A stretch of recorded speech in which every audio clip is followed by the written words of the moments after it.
In 1995, America airlifted 66 wolves into Yellowstone National Park. The species had been extinct there for 70 years. Scientists predicted disaster. Ranchers loaded their rifles. Environmentalists held their breath. What happened next defied everything we thought we knew about nature. Within 6 years, those 66 wolves didn't just survive. They completely transformed 2.2 million acres of dying landscape. Deer populations shifted. Vegetation exploded back to life. Beavers returned and built dams. And then something nobody expected. The rivers themselves actually changed course. This is called a trophic cascade, and it's one of the most powerful forces in nature. But here's what makes this story even crazier. We almost killed every single one of those wolves in the first 2 years. And the battle over whether they should stay in Yellowstone, it's still raging today. In this video, we're breaking down how nature's most feared predator became the architect of one of conservation's greatest comebacks, and why this experiment changed everything we know about ecosystems. Did you know that by the 1920s, Yellowstone National Park, America's crown jewel of wilderness, had become an ecological disaster zone? With wolves hunted to extinction, elk populations exploded to over 20,000 animals, devastating vegetation across the entire landscape. Imagine an army of hungry mouths stripping every willow tree bare, devouring every young aspen sapling before it could grow taller than a few inches, trampling riverbanks until they collapsed into muddy channels. Beaver populations crashed to near zero because there were no trees left to build dams. Songbird species vanished without nesting habitat. Even the rivers were suffering, without root systems to hold soil in place. Erosion carved unstable channels that changed course seasonally, turning once stable waterways into chaotic, wandering streams. The park's famous aspen groves were dying a slow death. Every autumn, new saplings would sprout, and every winter, elk would eat them down to stubs. For decades, not a single young aspen could mature into a tree.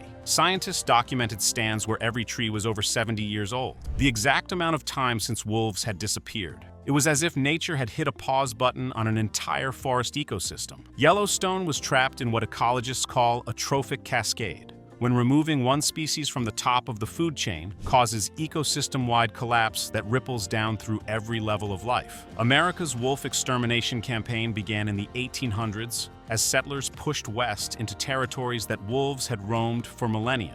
Wolves were seen as livestock killers and threats to human safety. Government bounties encouraged systematic slaughter that was brutally efficient. Professional hunters used poison, traps, and rifles to eliminate entire packs. By 1926, rangers shot the last Yellowstone wolf pack, and for decades, this seemed like progress. Wilderness was being tamed. Ranchers could graze cattle without fear. Hunters had more elk to shoot without competition from predators. But a profound shift was happening in ecological thinking. Aldo Leopold, one of America's pioneering conservationists, wrote about watching a fierce green fire die in a wolf's eyes after he shot it. That moment haunted him for years. He came to realize that apex predators weren't the enemy of healthy ecosystems. They were the architects. Wolves didn't destroy nature. They shaped it, sculpted it, maintained its balance through thousands of years of evolution. By the 1970s, the Endangered Species Act gave legal protection to wolves,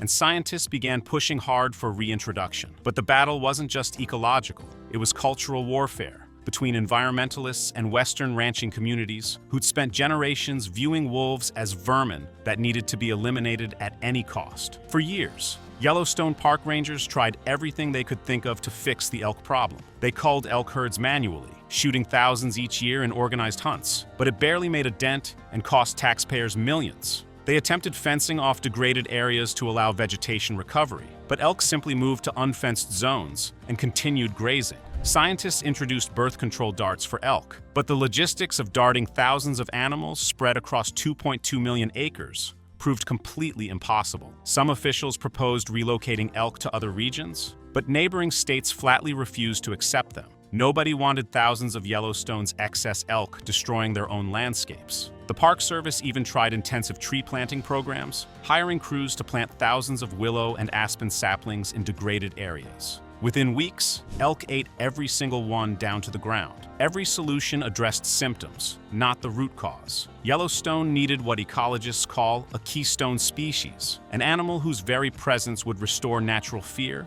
alter movement patterns, and bring balance throughout the entire food chain. No amount of human intervention could replicate what wolves do naturally. The ecosystem wasn't just missing a predator, it was missing the invisible force that makes prey animals behave like prey animals instead of domestic cattle grazing wherever they please. Yellowstone National Park, spanning Wyoming, Montana, and Idaho, became ground zero for America's boldest ecological experiment. Scientists chose this location carefully because despite the elk problem, the park remained relatively intact. Vast wilderness with minimal human development and sufficient prey populations to support a founding wolf population. The vision was revolutionary, proved that reintroducing an apex predator could reverse decades of ecosystem collapse in just a few years. If successful, it would validate rewilding, the concept of letting nature's architects restore balance rather than humans trying to micromanage every single species individually. The project also aimed to create a genetic reservoir, a founding population that could eventually spread to surrounding wilderness areas throughout Montana, Idaho, and Wyoming, establishing a wolf corridor throughout the northern Rockies. The engineering plan was meticulous and unprecedented in scale. The operation began in January 1995, when biologists traveled to Canada and captured 66 gray wolves from healthy packs in Alberta and British Columbia, regions with similar habitat, climate, and prey species. Each wolf was tranquilized, thoroughly checked for diseases, fitted with radio collars that would transmit location data for years, and transported by truck and plane to Yellowstone. But they weren't simply released into the wild like turning loose a pack of dogs. Each pack was held in 1-acre acclimation pens for 10 weeks, allowing pack members to bond and adjust to their new territory without the stress of immediate survival pressures. The pens were strategically located in remote backcountry areas with high elk concentrations, places where wolves would find abundant food immediately after release. Biologists provided elk carcasses during acclimation, but maintained zero human contact. The wolves needed to remain wild, not associate humans with food or safety. When pen doors finally opened in March 1995, 31 wolves cautiously walked into Yellowstone's wilderness. A second group of 35 wolves arrived in 1996, following the same careful protocol. Each wolf wore a radio collar transmitting precise location data. Scientists could track every movement, every hunt, every territorial expansion, every den site. The total cost for capture, transport, monitoring equipment, and the multi-year court battles that preceded release: $12 million. The Wolf Project required massive supporting infrastructure that most people never see. A $200,000 per year monitoring program employed full-time biologists tracking radio-collared wolves via airplane surveillance, sometimes conducting daily flights covering hundreds of miles across rugged mountain terrain. Ground crews followed packs on foot and snowmobile through brutal winter conditions, documenting every kill, mapping den sites, recording pack dynamics, and collecting biological data. This monitoring wasn't just scientific curiosity, it was essential for understanding how wolves were reshaping the ecosystem and for addressing conflicts with ranchers immediately before they escalated into violence. To address legitimate rancher concerns about livestock losses, the federal government established the Defenders of Wildlife Compensation Fund. This fund paid fair market value for any cow, sheep, or horse confirmed killed by wolves, verified through investigation of bite marks, tracks, and wolf locations. The fund paid out over $1.3 million in the first decade, reimbursing dozens of ranchers who lost animals. Educational infrastructure expanded dramatically as wolf watching became a phenomenon. Yellowstone built new visitor centers with exhibits explaining wolf ecology and hired seasonal interpreters for wolf watching programs that attracted tourists from around the world. Roadside pullouts were constructed in Lamar Valley, the prime wolf watching zone, complete with parking for tour buses and high-powered spotting scopes at strategic viewpoints where visitors could watch wolf packs hunt elk in real time. The biggest challenge was legal infrastructure. Environmental groups and state governments battled in federal court for years before a single wolf touched Yellowstone soil. Wyoming, Montana, and Idaho initially sued to block reintroduction, claiming wolves would threaten livestock industries and reduce elk populations that generated millions in hunting license revenue. The legal framework required classifying wolves as an experimental, non-essential population, a special designation under the Endangered Species Act, allowing more flexible management, including permits for ranchers to kill wolves caught in the act of attacking livestock. This compromise was politically essential for the project to survive. Implementation required negotiating with 3 state governments, multiple tribal nations, dozens of ranching associations, and environmental groups. a bureaucratic engineering feat as complex as any physical infrastructure project. Proponents predicted a cascade of benefits extending far beyond just having wolves back in Yellowstone. Ecologically, wolves would restore what scientists call the landscape of fear. Elk would stop lingering in vulnerable river valleys where wolves could ambush them, allowing willows and cottonwoods to regenerate for the first time in 70 years. Those regenerating trees would bring back beavers, whose dams create wetlands supporting dozens of species from amphibians to fish to waterfowl. Restored vegetation would stabilize riverbanks, dramatically reducing erosion and improving water quality throughout the entire watershed. Aspen groves would finally recover, providing critical habitat for songbirds, woodpeckers, and insects that hadn't nested in Yellowstone for generations. Even scavengers like grizzly bears, bald eagles, ravens, and coyotes would benefit from wolf kill carcasses, providing reliable winter food sources when other prey was scarce. The economic impact was something nobody predicted. Wolf watching became Yellowstone's unexpected gold mine. Researchers estimated wolf tourism generates $35 million annually for surrounding communities. Hotels fully booked, restaurants packed, guide services thriving year-round instead of just summer months. Towns like Gardner, Montana, with a population of just 875 people, saw winter tourism absolutely explode as visitors from Japan, Europe, and across America flocked to watch wolves hunt in the open terrain of Lamar Valley. Jobs multiplied in sectors nobody anticipated. Wildlife guides who could locate wolf packs, biologists studying behavioral ecology, wildlife photographers selling images to magazines,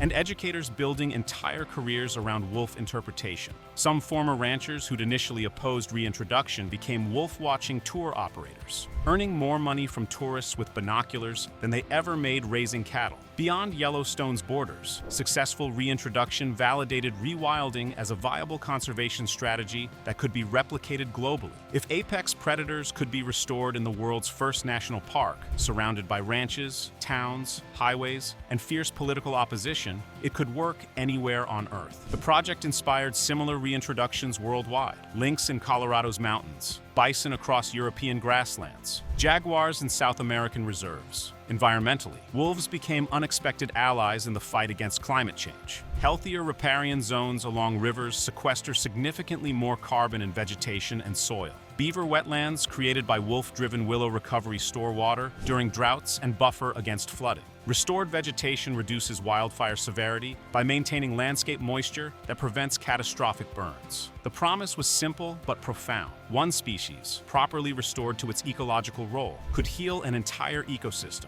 and prove that humans could reverse ecological destruction rather than just slowing its inevitable progress. The compensation fund for livestock losses became an ongoing political flashpoint. While $1.3 million seems modest spread across decades, ranchers argued it never covered their full economic losses. Market value for a dead cow doesn't account for the lost value of prime breeding stock, stress-induced miscarriages in cattle herds that heard wolves howling at night, or the tens of thousands of dollars spent on electric fencing and livestock guardian dogs to deter wolf attacks. Some ranchers invested over $50,000 in protection measures with zero reimbursement from any government program.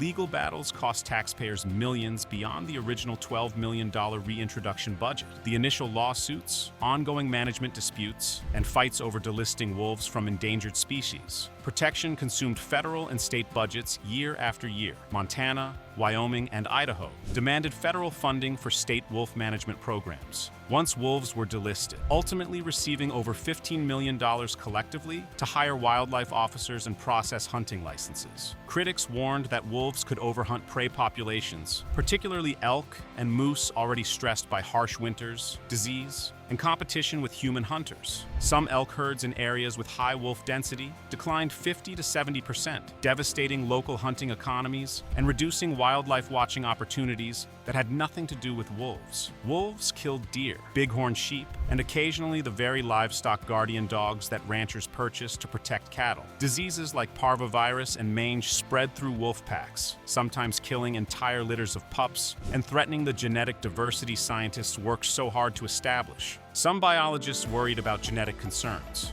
Would the Canadian gray wolf subspecies eventually interbreed with different wolf populations if they expanded south, potentially diluting unique genetics? Others worried wolves might prey on threatened species like mountain caribou or pronghorn antelope, pushing already vulnerable populations closer to extinction. Rural-urban cultural warfare intensified in ways that went far beyond wildlife management. Ranchers felt that urban environmentalists, people who'd never lost a single cow to predators, or spent freezing nights checking on livestock during calving season, were forcing policies on Western communities from comfortable offices in distant cities. Some ranchers illegally shot wolves despite knowing it risked federal prosecution, heavy fines, and even jail time. State governments battled federal authorities over management control, threatening the overall legitimacy of the Endangered Species Act itself. Tribal nations had deeply mixed reactions. Some revered wolves as culturally sacred animals central to creation stories, while others relied heavily on hunting license revenue, threatened by declining elk populations caused by wolf predation. Anti-government militia groups adopted wolf reintroduction as a rallying cry against federal overreach, holding protests and threatening violence against federal biologists. The issue became intensely polarized in politics. Supporting wolves became an ideological litmus test for environmental values, making rational, science-based management decisions nearly impossible amid constant ideological warfare on both sides. Today, over 500 wolves roam the greater Yellowstone ecosystem, far exceeding the initial recovery goal of just 100 animals that scientists hoped might survive. The ecological transformation is absolutely undeniable when you see it with your own eyes. Willow heights in key river valleys increased 200 to 300% as elk avoided lingering in dangerous ambush zones. Beaver colonies expanded from a single colony to 9 thriving colonies in Yellowstone's northern range alone, each dam creating wetland habitat supporting dozens of species. Riverbank erosion slowed measurably as root systems from regenerating vegetation stabilized soil that had been washing away for 70 years. Aspen stands are regenerating for the first time since the 1920s, with saplings finally growing tall enough to escape elk browsing and mature into full trees, creating forest canopy. But management remains intensely contentious and politically charged. In 2008, wolves were delisted from Endangered Species Act protection in Montana and Idaho after meeting numeric recovery targets. Both states immediately authorized hunting seasons, allowing hunters to kill wolves with proper licenses. Wyoming's far more aggressive delisting plan allowed wolves to be shot on site across 80% of the state without any permit whatsoever, treating them like vermin. Federal judges rejected Wyoming's plan multiple times as inadequate protection. By 2023, Montana had loosened hunting regulations so dramatically, removing quotas, offering unlimited tags, permitting night hunting with spotlights, allowing baiting stations, that some wolf packs living just outside Yellowstone's borders were nearly eliminated, including packs that tourists had watched and photographed for years. Scientists now openly debate whether we've achieved genuine conservation success or simply created a new set of problems nobody anticipated. Dr. Douglas Smith, Yellowstone's senior wolf biologist who's tracked wolves since 1995, notes, "We've proven beyond doubt that wolves can restore damaged ecosystems, but we haven't solved the human tolerance problem that caused extinction in the first place. Some ranchers have learned to grudgingly coexist with wolves using non-lethal deterrents, guard dogs, fencing, range riders, and carcass removal. Others remain deeply hostile, viewing every wolf as an enemy that needs elimination. The biological experiment succeeded spectacularly. The social experiment continues playing out daily in communities throughout the West. Canada watched with enormous pride as their wolves saved an American icon from ecological collapse. Alberta and British Columbia officials emphasized the value of cross-border cooperation, noting that healthy Canadian wolf populations enabled the transplant without harming source populations that remained robust and stable. European conservationists studied Yellowstone's model with intense interest and detailed analysis. Scotland's Rewilding movement advocates cite Yellowstone constantly as definitive proof that apex predators can successfully coexist with modern agriculture, using it to push for lynx and wolf reintroductions in the Scottish Highlands. Norway, Sweden, and Finland, all wrestling with their own wolf conflicts and public opposition, sent official delegations to Yellowstone multiple times, studying compensation programs, tourism economic models, and monitoring techniques they could adapt. Developing nations managing their own apex predators watched closely. India managing tiger populations, African nations protecting lions, and South American countries conserving jaguars all saw Yellowstone as validation that predator conservation can generate substantial economic value through wildlife tourism. The model suggested wildlife tourism could compete financially with livestock grazing or agriculture, providing economic incentives for tolerance instead of extermination. But not all international reactions were positive or supportive. Some European farmers opposed wolf reintroduction in their regions, calling Yellowstone's success fundamentally irrelevant to their situation. They claimed European landscapes are too small, too densely populated, and too human-dominated for apex predators to coexist safely. Chinese officials managing snow leopards and endangered Amur tigers questioned whether American-style endangered species laws, with their strong federal authority, could translate effectively to developing economies prioritizing human development and poverty reduction over wildlife conservation. 30 years after those first wolves walked into Yellowstone, the experiment proved rewilding works. Ecosystems can heal if we give them the tools they need, but it also revealed an uncomfortable truth that nobody likes to talk about openly. Ecological restoration often means choosing ecosystems over human convenience, wild nature over domestic control. As climate change and habitat loss threaten thousands of species worldwide, Yellowstone's experiment offers genuine hope that nature can heal itself if we let it, but it also forces us to ask harder questions about coexistence, compromise, and what we're willing to sacrifice for conservation. Should we expand wolf recovery programs across the American West into Colorado, Utah, Nevada, and beyond? Or has Yellowstone pushed coexistence to its absolute limit in a uniquely wild landscape that can't be replicated? The wolves are thriving, the ecosystem is healing, and the controversy rages on. What's your verdict? Is this a marvel of conservation science that proves nature's resilience, or a manageable disaster where lucky hasn't spiraled worse? Drop your thoughts in the comments below and subscribe for more impossible ideas that somehow became reality.